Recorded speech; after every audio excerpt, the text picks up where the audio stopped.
Assalamualaikum warahmatullahi wabarakatuh. Perkenalkan, nama saya Aris Haryanto.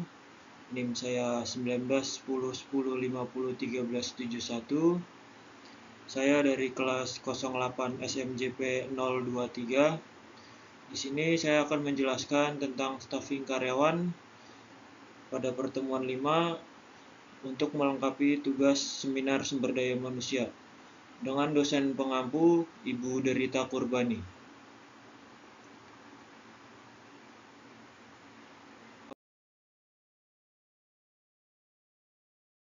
Oke, pada pembahasan materi kali ini terdapat 3 materi. Yang pertama ada staffing, yang kedua ada merumuskan dan mengaturkan proses staffing, yang ketiga ada tujuan analisis pekerjaan. Oke, masuk pada materi pertama yaitu staffing. Ya, staffing di sini merupakan salah satu fungsi manajemen berupa penyusunan personalia pada suatu organisasi sejak dari merekrut tenaga kerja, pengembangannya, sampai dengan usaha, agar setiap tenaga petugas memberi daya guna maksimal kepada organisasi. Staffing sendiri dapat diartikan sebagai penempatan karyawan pada posisi yang sesuai dengan tuntutan jabatan agar karyawan menampilkan performasi yang optimal dalam posisi tertentu, yang disesuaikan dengan tuntutan jabatannya dalam melakukan pekerjaannya, atau dapat juga dikatakan pengisian jabatan dalam struktur organisasi.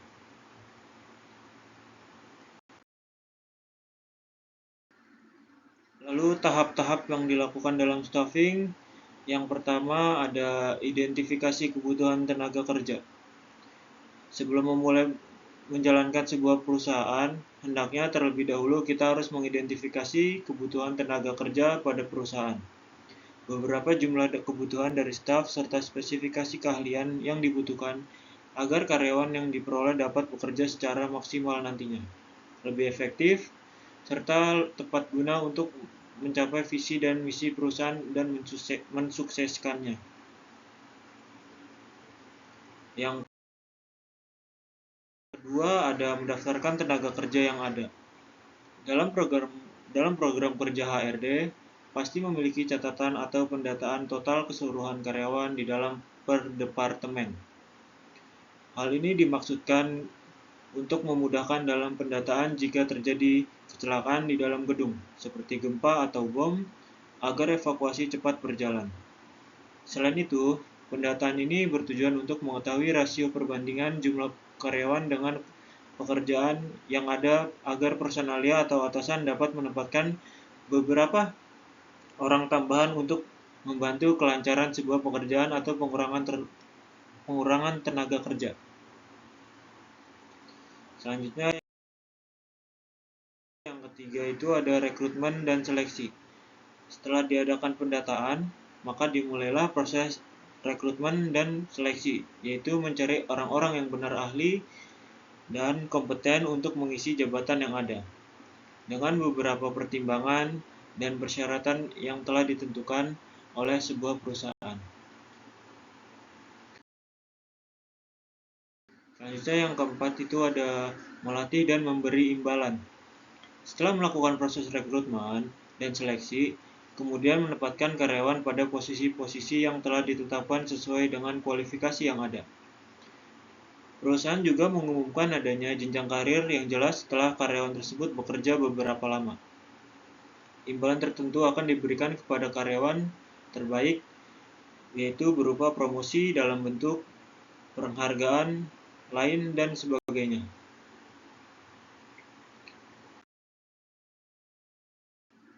Selanjutnya, materi kedua yaitu merumuskan dan mengatur proses staffing.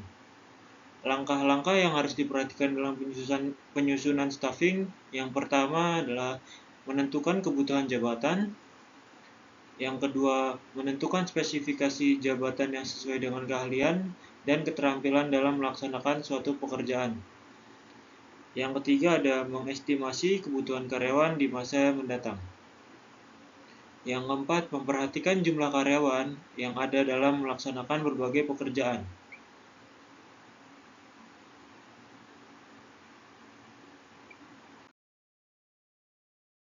Lalu dalam merumuskan dan mengatur proses staffing terdapat beberapa komponen. Yang pertama itu ada kualifikasi, pekerjaan, dan peran. Kualifikasi atau spesifikasi personalia perlu dilakukan untuk lebih menjamin agar suatu posisi jabatan atau jenis pekerjaan tertentu dapat dipegang oleh orang-orang yang tepat. Kualifikasi atau spesifikasi personalia tersebut terdiri atas syarat-syarat yang harus dipenuhi oleh orang-orang yang dianggap mampu melakukan pekerjaan tertentu dalam suatu organisasi atau perusahaan. Selanjutnya yang B, menganalisis pekerjaan. Analisis pekerjaan merupakan deskripsi pekerjaan untuk memberikan informasi dalam rangka mendesain atau mengembangkan organisasi, rekrutmen, manajemen kinerja, pelatihan, pengembangan, serta penggajian. Selanjutnya yang C, langkah-langkah utama dalam analisis pekerjaan. Dalam menganalisis pekerjaan yang akan diberikan kepada calon karyawan, maka secara garis besar diperlukan yang pertama itu ada isi pekerjaan, yang kedua ada lingkup pekerjaan, yang ketiga ada kualifikasi pekerjaan. Dari ketiga analisis tersebut, maka dapat dikembangkan dan diperoleh dengan langkah-langkah sebagai berikut.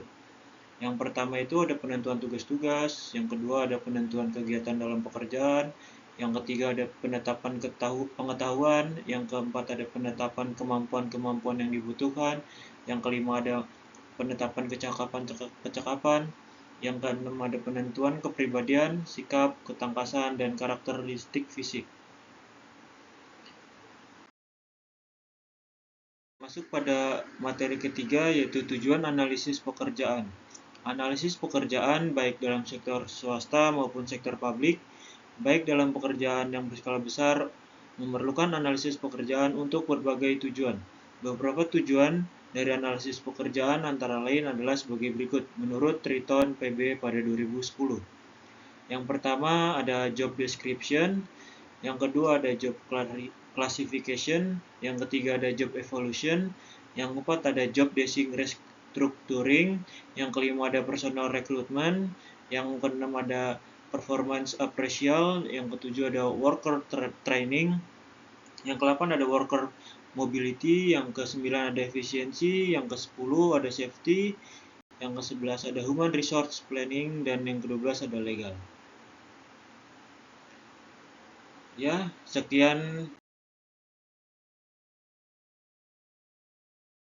presentasi staffing pada materi kali ini. Kurang lebihnya mohon maaf. Wabillahi taufiq walhidayah. Wassalamualaikum warahmatullahi wabarakatuh.